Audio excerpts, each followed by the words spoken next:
লোকে তাকে ডাকে ওজি। তলোয়ার সাথে থাকে তার সব সময়।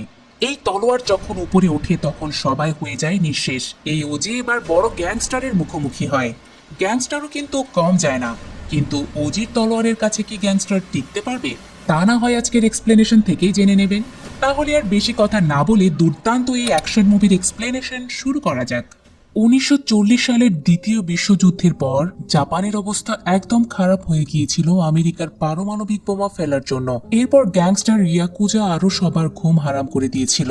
এই গ্যাংস্টার ইয়াকুজার একমাত্র শত্রু ছিল সামুরাই। সামুরাই তার দলবল নিয়ে ইয়াকুজার গ্যাংয়ের উপর আক্রমণ করে, কিন্তু ইয়াকুজার সাথে পেরে ওঠে না। তার হাতে সামুরাইও মারা যায়।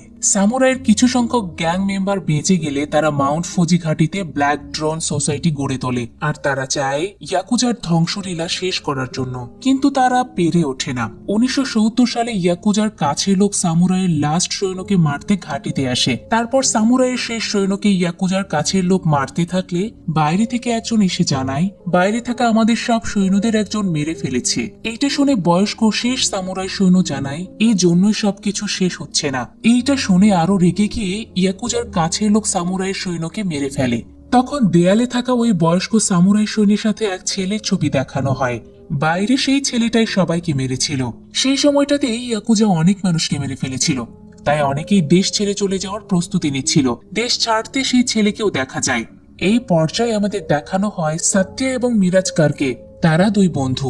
তারা জাপানের সেই পোর্টে অনেক স্বর্ণের বার নিয়ে হাজির হয়। এই দুই বন্ধুর অনেক দিনের পরিশ্রমে এই স্বর্ণের বারগুলো পেয়েছে। এই বারগুলো গলিয়ে ছোট করে বোম্বেতে যাওয়ার শিপে ওঠে। সাত্তিয়ার স্বপ্ন এগুলো স্বর্ণ দিয়ে বোম্বেতে একটা পোর্ট বানাবে। সেই শিপে করে ইয়াকুজার হাত থেকে বাঁচার জন্য জাপানের অনেকে উঠেছিল। এর মধ্যে কয়েকজন ডাকাত সাত্তিয়া এবং মিরাজকারের স্বর্ণগুলো ডাকাতি করতে আসে। সাত্তিয়া ডাকাতদের দিকে বন্দুক তাক করে স্বর্ণগুলো বাঁচানোর চেষ্টা করে। তবে ডাকাত সাত্তিয়ার বন্দুককে ভয় না করে সামনে এগিয়ে যেতে থাকলে সেই সময় সামুরাই সৈন্যের সাথে থাকা ওই ছেলেটা সবার সাথে মোকাবিলা করে, সবাইকে মেরে সাত্তিয়ার স্বর্ণগুলো উদ্ধার করে। এর মধ্যে শিপ বোম্বে চলে আসলে ছেলেটিকে সাত্তিয়া ওয়েলকাম জানায়। তারপর তাকে এবং তার স্বর্ণগুলোকে বাঁচানোর জন্য কিছু স্বর্ণ ছেলেটিকে দিতে চায়, তবে ছেলেটি সেগুলো নেয় না। উল্টো বলে, আপনি স্বর্ণ বাঁচানোর জন্য নিজের জীবন পর্যন্ত দিতে রাজি হয়েছিলেন, তাই এখন থেকে আপনার যে কোনো সমস্যায় আমি আপনার সামনে দাঁড়াবো। সিন এবার শিফট করা হয় 1993 সালের বোম্বেতে। একটা শিপে করে জিমি নামে একজনের কিছু গুরুত্বপূর্ণ জিনিস স্মাগলিং হচ্ছিল, কিন্তু শিপে থাকা জিমির লোকজন দেখে তাদের দিকে কোস্টগার্ড ধেয়ে আসছে। এটা জিমিকে জানালে জিমি বোম্বাই পোর্টে স্মাগলিং এর কন্টেইনার নিয়ে আসতে বলে। তার কাছে ওই কন্টেইনার ভর্তি মাল ডেলিভারি করা জরুরি। এর মধ্যে জিমিও বোম্বাই পোর্টে এসে কন্টেইনারটা সরাতে থাকলে পোর্টে থাকা সত্যিয়ার ছেলে পার্থ বাধা দেয়, কারণ পোর্ট হচ্ছে তার বাবা সত্যিয়ার, যাকে সবাই সত্যিয়া দাদা বলে ডাকে। একসময় পার্থ এবং জিমি পিস্তল নিয়ে মুখোমুখি হয়। তারপর জিমির থেকে পিস্তল নিয়ে পার্থ কন্টেইনার খুললে দেখে সেটার ভেতরে শুধু আরডিএক্স। সেই সময় জিমি আবার শুরু করে দেয় গোলাগুলি। এতে সত্যিয়ার অনেক লোক মারা যায়, সাথে সাথে পার্থও সেখানে মারা যায়। এর মধ্যে অনেক লোক পোর্টের দিকে আসলে জিমি কন্টেইনার না নিয়ে দলবল নিয়ে সেখান থেকে পালিয়ে যায়। এদিকে সত্যিয়া দাদার ছেলে পার্থ মার্ডার হলে চারিদিকে ফোন কলে এই খবর ছড়িয়ে যায়। খবর পায় রুরাল পার্টির নেতা মিরাজ করো। এই মিরাজকারী সত্যিয়ার বন্ধু ছিল, আবার তার ছেলে জিমি মেরেছে পার্থকে। জিমি যে পার্থকে মেরে ভুল করেছে জিমির বাবা মিরাজকার সেটা জিমিকে বলে। পরের দিন পার্থর শেষকৃত্য অনুষ্ঠানে নেতা গ্যাংস্টার সবাই আসে। উপস্থিত হয় অর্জুন নামে একজন। 15 বছর আগে অর্জুনের বাবাকেও গুন্ডারা মেরেছে। তো পার্থের শেষকৃত্য অনুষ্ঠানে মিরাজকার তার ছেলে জিমিকে নিয়েও হাজির হয়। তারপর মিরাজকার সত্যিয়াকে বলে, পার্থকে যে মেরেছে তাকে শাস্তি দেব, যদি নিজের কেউ মারে তাকেও। তখন জিমি হেসে ওঠে। এতে সত্যিয়ার বউ রেগে যায়, সত্যিয়ার লাঠি তুলে দেয়। সে লাঠি দিয়ে বউ মারতে থাকে জিমিকে। মারতে মারতে লাঠি ভেঙে ফেলে। তখন সত্যিয়া মিরাজকারকে জানায়, এটা শুধু সন্দেহ থেকে মারা হয়েছে, যদি সন্দেহ ঠিক হয় তাহলে বুঝতেই পারছো কি ঘটবে। এভাবে মার খেয়ে আবার জিমির রাগ দেখিয়ে বাইরে চলে যায়। জিমি বাইরে গেলে তার বাবাও বাইরে যায়। এদিকে অর্জুনকে জিজ্ঞেস করে এদের মধ্যে কি সমস্যা। অর্জুন জানায় পোর্ট নিয়ে। অন্যদিকে বাইরে এসে মিরাজকার তার ছেলেকে বলে, আমার অতীত কি তুই জানিস? এই পোর্ট দখলের জন্য আমি সত্যিয়া দাদাকে কিডন্যাপ করেছিলাম। ওইদিকে অর্জুন জানায় আমাকেও নিয়ে যাওয়া হয়েছিল। তারপর দুজনকে মিরাজকার তার বাড়িতে আটকে রাখলে হাজির হয় 1970 সালের সেই ছেলেটা। নাম তার ওজাস গম্ভীরা, যাকে সবাই ওজি হিসেবেই চেনে। ওজি এসে সবাইকে তার তলোয়ার দিয়ে শেষ করে দেয়। সত্যিয়া তখন পোর্টের দলিলে সিগনেচার দিয়ে মিরাজকারকে বলে, বাপের যদি ক্ষমতা থাকে তাহলে পোর্ট নিয়ে দেখা। ওজি এরপর সবাইকে মেরে ছোট অর্জুনকে নিয়ে মিরাজকারের দিকে যায়। মিরাজকার তখন পায়ে ধরে মাফ চায়। ওজি তাই ছেড়ে দিয়ে বলে, এবার মাফ করে দিচ্ছি, কিন্তু এরকম ভুল দ্বিতীয়বার হলে মাথা আর মাথার জায়গায় থাকবে না। এটা বলার পর ওজি তার রক্তমাখা শার্ট শরীর থেকে খুলে ফেলে। এই ফ্ল্যাশব্যাক দেখানো শেষ হলে মিরাজকার তার ছেলেকে পোর্টের পতাকা দেখিয়ে বলে সেই রক্তমাখা শার্টটাই পোর্টের পতাকা হিসেবে ব্যবহার করা হচ্ছে। এইটা জানিয়ে মিরাজকার তার ছেলেকে আরো বলে, সেদিন তো আমি বেঁচে ফিরেছি, এবার কিন্তু তুই ফিরবি না। ওইদিকে অর্জুনকে তার বন্ধুরা জিজ্ঞেস করে, আজ অনেকে আসলো কিন্তু ওজি আসলো না কেন?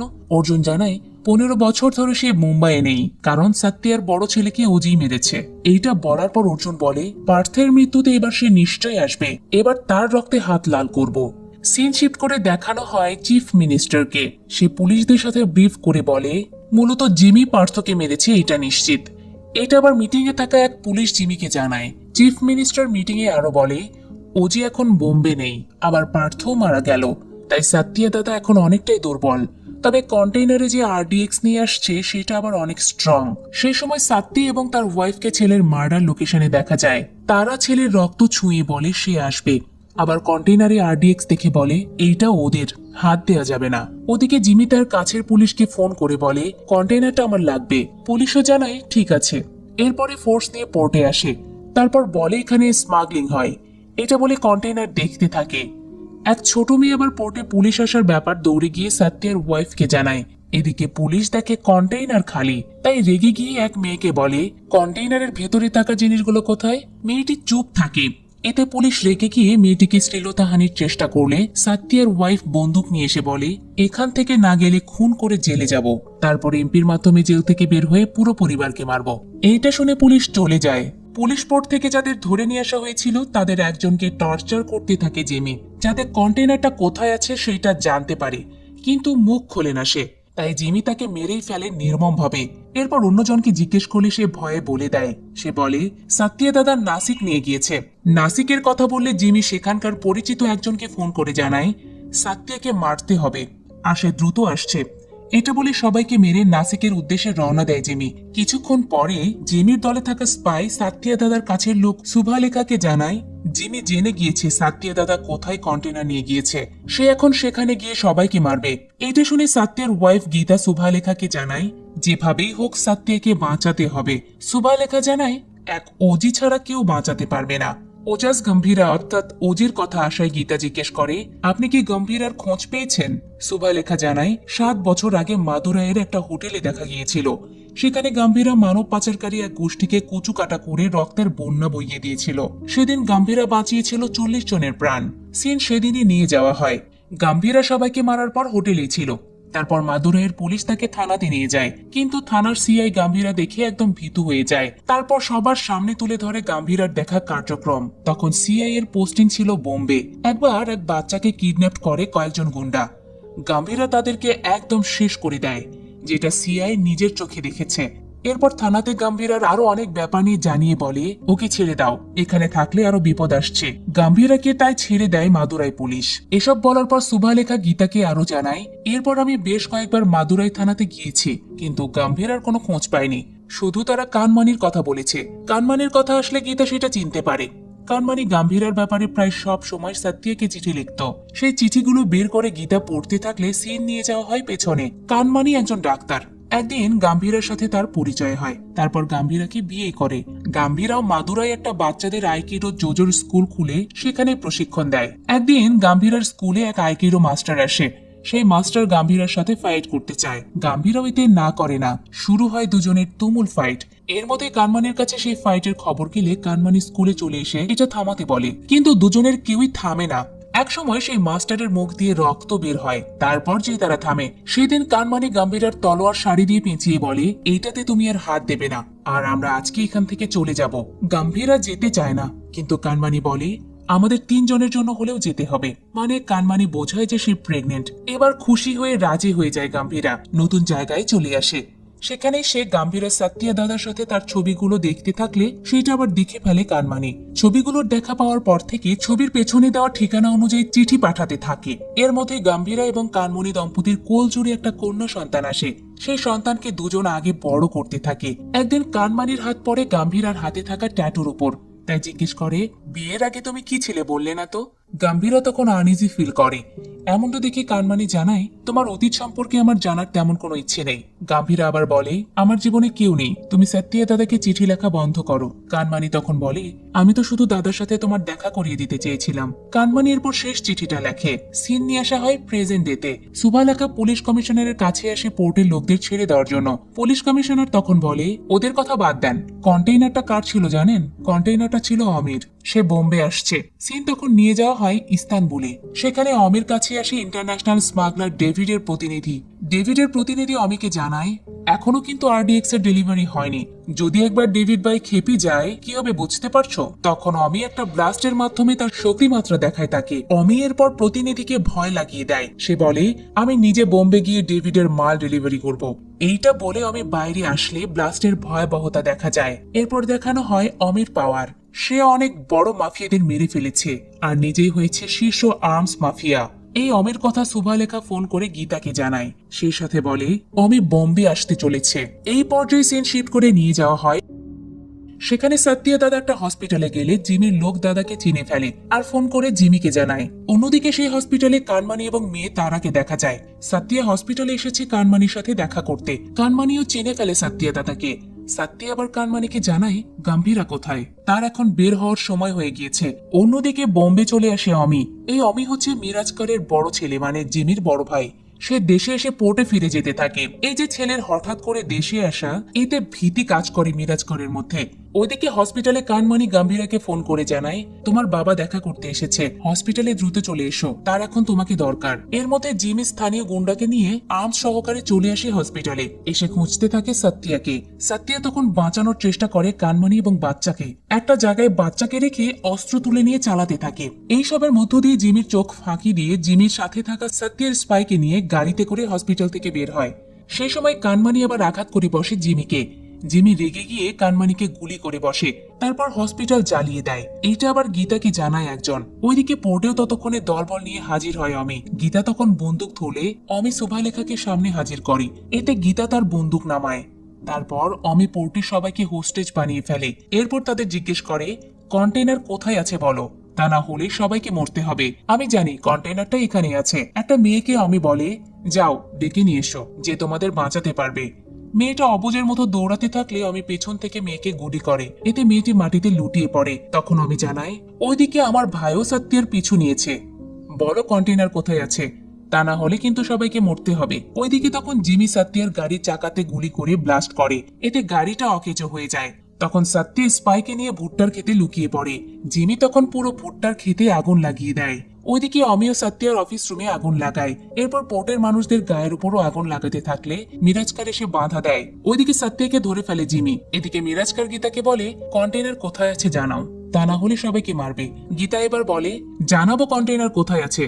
তার আগে একটা গল্প শোনায়। এক দেশে এক রাজা ছিল। একদিন রাজা বিপদে পড়লে এক যোদ্ধা এসে সাহায্য করে। তারপর থেকে বিনা স্বার্থে যোদ্ধা রাজার যে কোনো বিপদে ঢাল হয়ে দাঁড়ায়। এই গল্প শোনানোর মধ্য দিয়ে গাম্ভীরা হাসপাতালে চলে আসে। এসে দেখে চারিদিকে আগুন। কানমানি মাটিতে পড়ে, সে তখনও মারা যায়নি। গাম্ভীরা কানমানিকে কোলে তুলে নেয়। সে বলে, আমাদের সফর এ পর্যন্তই ছিল, তোমার বাবার তোমাকে খুব দরকার, উনি বিপদে আছেন। এইটা বলার পরপরই মারা যায় কানমানি। ওইদিকে গল্পে গীতা আরো বলে, যোদ্ধাটা প্রেমে পড়ে রাজার রাজ্য থেকে চলে যায়, আর তোমরা কিনা যোদ্ধার প্রেমকে মেরে ফেলেছো।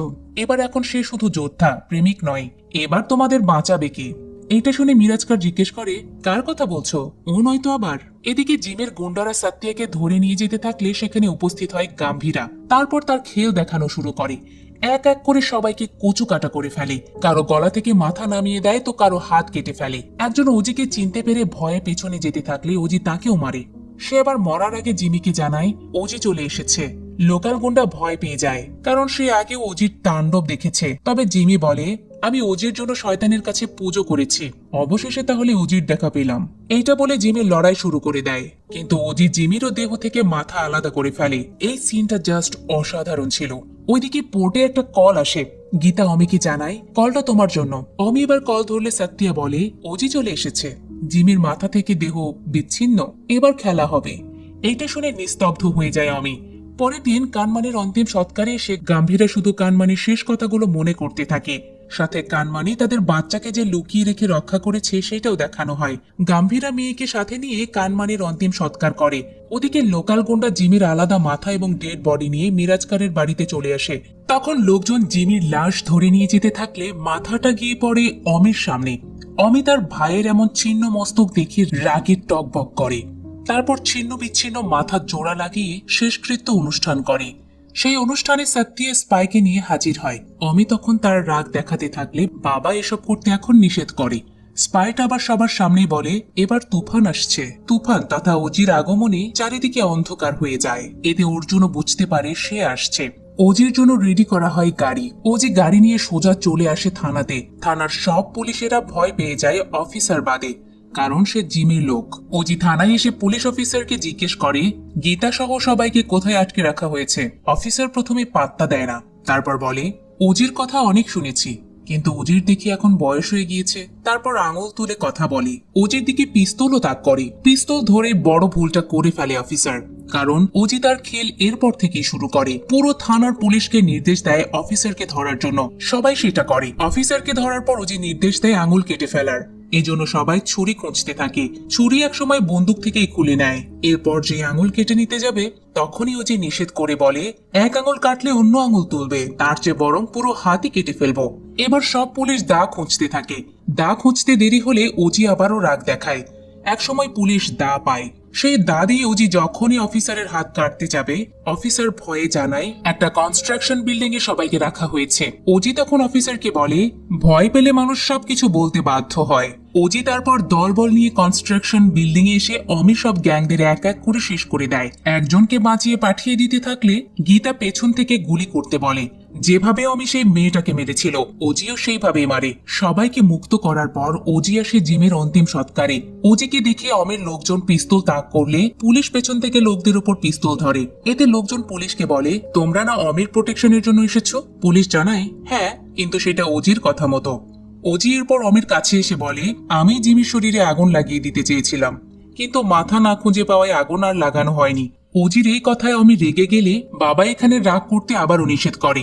ওজি তখন আরো বলে আমি কি জিনিস সেটা জিমি বলতে পারছে না, কারণ সে তো মারা গিয়েছে।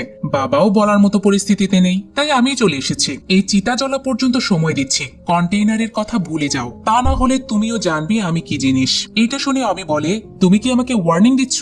ওজি জানায় এটা ওয়ার্নিং নয়, এটা ফয়সালা, ওজির ফয়সালা। এটা বলে চলে যেতে থাকলে সেখানে অর্জুনকে দেখা যায়। অর্জুনের বাবা হচ্ছে সত্যের বড় ছেলে।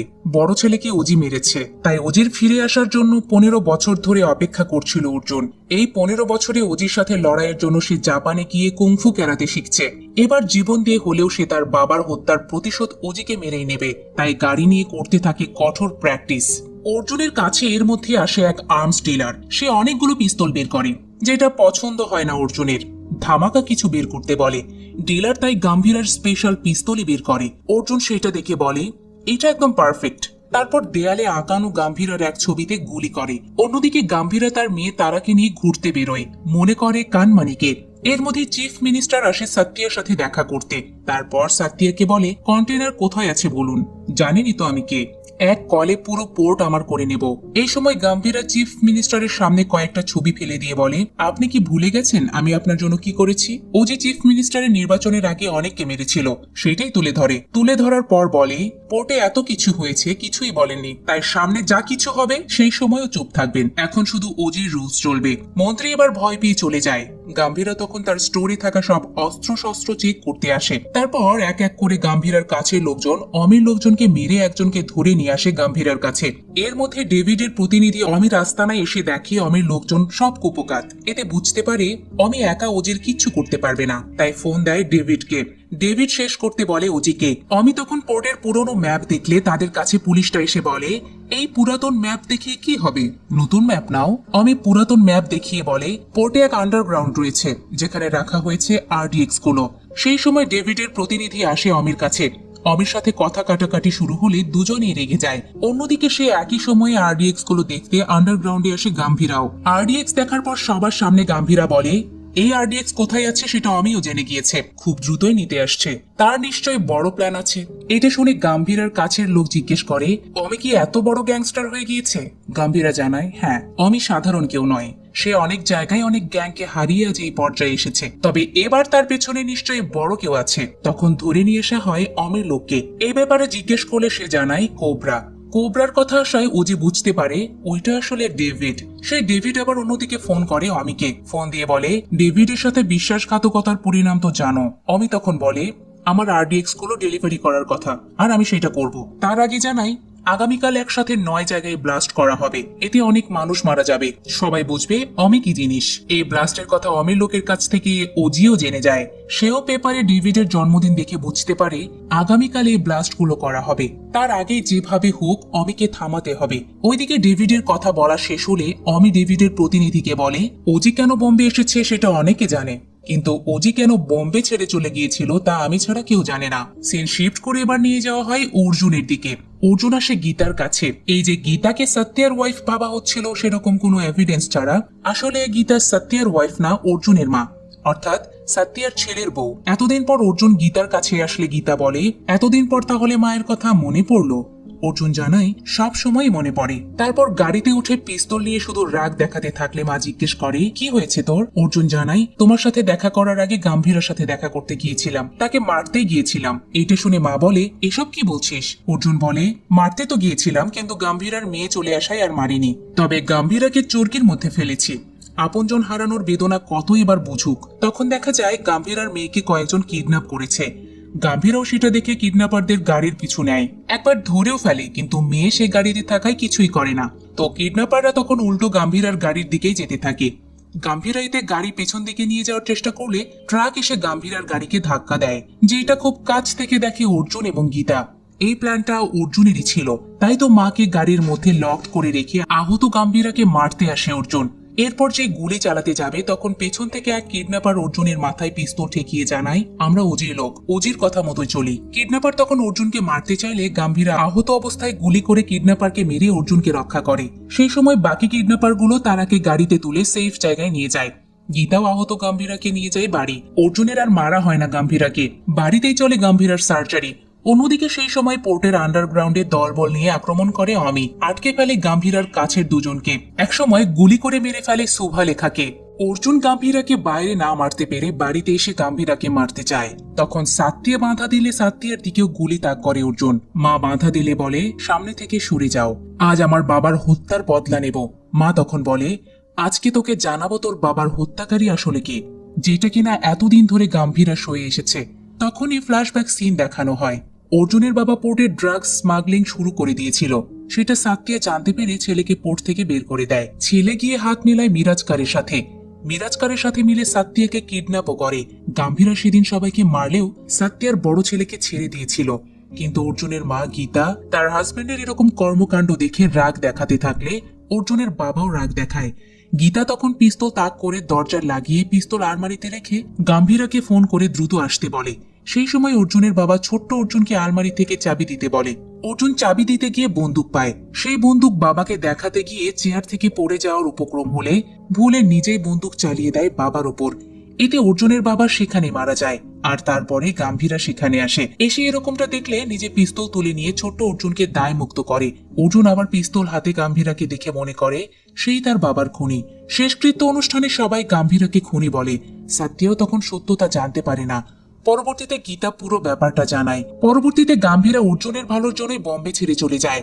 অর্জুন এবার তার বাবার মৃত্যুর রহস্য জানতে পেরে অনেক গিল্টি ফিল করে। তখন নিজেই নিজের দিকে পিস্তল তাক করে চালাতে চাইলে মা এসে আটকায়। তারপর বলে, এজন্যই গাম্ভীরা তোর থেকে সবকিছু গোপন রাখতে বলেছিল। অর্জুন এবার গাম্ভীরাকে দেখতে যায়, কিন্তু রুমে এসে দেখে সে নেই। তাই অর্জুন এবার গাম্ভীরাকে সাহায্য করার জন্য বেরোতে থাকলে দাদা সাত্তিয়া পিস্তল সাথে নিয়ে যেতে বলে। এর মধ্যে বোম্বে শহরের 9 জায়গায় 9টা আরটিএক্স রেখে আসে অমির লোকজন। ডেভিড আবার এসব ভিডিও ফুটেজের মাধ্যমে দেখে। অমি এর পর ফোন করে ডেভিডকে জানায় সব জায়গা সেট, রাত 9টায় একসাথে ধামাকা হবে। ডেভিড এটা শুনে বলে, তাহলে আমার বার্থডে স্পেশাল করে দিলে। এখন থেকে মিড লিস্টের সেরা আর্মস ডিলার তুমি। সেই সময় ডেভিডের সাথে দেখা করতে জাপান থেকে সিনজো আসে, যে একসময় ইয়াকুজার সৈন্যের লিডার হয়ে কাজ করত। সে ডেভিডের কাছে এসে বিজনেস ডিল করার নামে ওজির ব্যাপার তুলে ধরে, কিন্তু ডেভিডও ওজিকে পাত্তা দেয় না। সিনজো বলে ওজি কোনো সাধারণ কেউ নয়, সে অনেকবার মৃত্যু জয় করে এসেছে, অলরেডি সে তার মিশনের জন্য বেরিয়েও পড়েছে। তখন দেখানো হয় ওজিকে, সে ট্রাকে করে যেতে থাকে অমির আস্তানার দিকে। সেই সময় পুলিশ তারাকে আটকিয়ে রেখে বলে, তোমার বাবা তো শেষ, কে এবার তোমাকে বাঁচাতে আসবে? তারাকে মূলত ওজির লোকেরা পরবর্তী সেফ জায়গায় নিয়ে আসে না, ওগুলো ছিল অমির লোকজন। ধরে নিয়ে এসে তারা জিম্মি করে, আর অমির এই লোকজনই ছিল আসলে পুলিশ অফিসার। যাই হোক, তারা তখন সিসিটিভি ফুটেজ দেখিয়ে বলে, ওই যে বাবা আসছে। এর মধ্যেই ওজি ফার্স্ট ফ্লোরে এসে সবাইকে এক এক করে শেষ করে দেয়। সেটা সিসিটিভি ফুটেজে অমিও দেখে। ওজি এক এক করে সব ফ্লোরে অমির সব গ্যাংদের খতম করতে থাকে। এই সব কিছু অমি দেখছে। আবার অমি যে সব গাম্ভীরার লোকদের ধরে নিয়ে আটকে রেখেছিল, তারাও ওজিকে নিয়ে প্রশংসা করতে থাকলে অমি সবাইকে ছেড়ে দেয়। তারপর অমি গাম্ভীরার লোকদের সাথে লড়াই শুরু করে। তখন একদিকে চলে গাম্ভীরার লড়াই, অন্যদিকে অমিও কম খেল দেখায় না, অমিও সবাইকে মারে। সেই সময় মিরাজকার সাত্তিয়াকে এক জায়গায় নিয়ে আসে বোম ব্লাস্ট দেখানোর জন্য। ডিভিডির প্রতিনিধি আবার সিসিটিভি ফুটেজ চেক করতে থাকে ওজি কোথায় সেটা দেখার জন্য। ওজি এর মধ্যেই প্রবেশ করে ফেলে আর্মস ভর্তি রুমে। সেখানে এসে খেল দেখাতে থাকে আর্মসের। একের পর এক বন্দুক নিয়ে সবাইকে মারতে থাকে। শেষে গুলি চালিয়ে বলে, কই তুই অমি, বের হয়ে আয়। অমি তখন স্পিকারে তারার ভয়েস শুনিয়ে স্যারেন্ডার করতে বলে। ওজিও মেয়ের জন্য স্যারেন্ডার করে। তারপর ওজি এবং অমি একসাথে ড্রিঙ্কস করতে বসলে অমি জানায়, তোমার ওয়াইফকে কে মেরেছিল শুনবে? তখন একটা ফ্ল্যাশব্যাক সিন দেখানো হয়। সেদিন হসপিটালে জিমির সাথে অমিও ছিল। অমি র্যান্ডমলি কানমানিকে গুলি করে মারে। এরপর যখন জানতে পারে কানমানি গাম্ভীরের স্ত্রী, তখন গলা থেকে মঙ্গলসূত্র ছিঁড়ে নেয়। সেই মঙ্গলসূত্র আবার ওজি ড্রিঙ্কস এর বোতলে ফেলে দিয়ে কানমানির মৃত্যুর কথা জানালে এবার মাথা গরম হয় ওজির। সেই সময় ডেভিডের প্রতিনিধি মশকরা করলে ওজি আগে তাকে মারে, তারপর আশেপাশে সবাইকে মারতে শুরু করে। লড়াই শুরু হয় ওজি এবং অমির মধ্যেও। অমি এক সময় অনেক মার খেলে ওয়াকি টকিতে পুলিশের মাধ্যমে তারা কথা শোনায়। এতে ওজি মার বাদ দিয়ে তারা কোথায় তা জিজ্ঞেস করে। অমি এবার বলে না, উল্টো অফিসারকে নির্দেশ দেয় তারাকে মেরে ফেলার জন্য। ওজি তখন একটা গুলির শব্দ পায়, কিন্তু এত সহজে হাল ছাড়ে না। সেই সময় অমির আরো লোকজন আসে আর্মস নিয়ে। অমি এবার ওজিকে বন্দি করে ফেলে, কিন্তু তখনই মারে না, বোম ব্লাস্ট দেখানোর জন্য বাঁচিয়ে রাখে। এর মধ্যে ব্লাস্টের সময় চলে আসে। অমি এক্সাইটেড হয়ে জানায় এখন উৎসব শুরু হবে, কিন্তু সময় পার হয়ে যায়, একটা জায়গাতেও ব্লাস্ট হয় না। অবাক হয় অমি, মিরাজকর এবং ডেভিড। এর মধ্যে ওয়াকি টকিতে তারাও রেসপন্স করে। অর্জুন পুলিশ অফিসারকে মেরে তারাকে সেভ করে। সেই সময় ওজি তার উস্তাদের মন্ত্র ভাবতে থাকে। তারপর মন্ত্র নিজেই পড়তে থাকলে একটা ফ্ল্যাশব্যাক সিন দেখানো হয়। ওজির সৈন্যরা এক এক করে 9 জায়গার আরডিএক্স রাখা ব্যক্তিদের তলোয়ার দিয়ে শিরোচ্ছেদ করে পলিথিনে বেঁধে অমির বাড়িতেই ছুঁড়ে মারে। তারপর সৈন্যরা জানালে ভেঙে চলে আসে ওজির কাছে। একজন ওজির হাতে তলোয়ার তুলে দেয়। তখন অমির লোকজন গুলি চালাতে থাকলে ওজির সৈন্যরা তলোয়ার দিয়ে সেসব আটকায়। তারপর সবাইকে মেরে ফেলে। ওজি অমিকে মারতে গিয়েও সেখানে মারে না, সেই বিল্ডিং এ বেঁধে আরডিএক্স গুলো অন করে দেয়। অমিও তখন জানায় আমি ফিরবো। সেই সময় ব্লাস্ট হয়। ওইদিকে ডেভিড এবার সিনজোকে জিজ্ঞেস করে, কে এই ওজি? সিনজো জানায়, ওজি হচ্ছে মাস্টার ওরাসি জেনসেন। আমরা ভেবেছিলাম সে মারা গিয়েছে, কিন্তু না, এই ওজি ইয়াকুজাকে ধ্বংস করেছে, এমনকি আমার ছেলেকেও মেরে ফেলে। সে সাধারণ কেউ নয়, সে হচ্ছে অরিজিনাল গ্যাংস্টার। এবার এসে আমরা ওজির ফুল মিনিংটা পেলাম, অরিজিনাল গ্যাংস্টার। সিনজোর ওজিকে নিয়ে বর্ণনা দেওয়া শেষ হলে অর্জুনকে সাত্তিয়ার সিটে বসতে দেখা যায়। ওজি এবার অর্জুনকে বোম্বে দেখে রাখতে বলে চলে যেতে থাকলে অর্জুন জিজ্ঞেস করে, তুমি আবার বোম্বেতে কবে ফিরবে? ওজি জানায়, যখন দরকার পড়বে তখন। এটা বলে যেতে থাকলে মেয়ে তারা জিজ্ঞেস করে, বাবা ওজি মানে কি? বাবা জানায়, সে অনেক কাহিনী, আর এখানেই শেষ হয় দি কল হিম ওজি। পাওয়ান কল্যাণকে এভাবে বোধহয় এর আগে কেউ উপস্থাপন করতে পারেনি। ওজাস গম্ভীরা, ওরাসি জেসমিন থেকে অরিজিনাল গ্যাংস্টার, এই ধাপগুলো সেরা ছিল।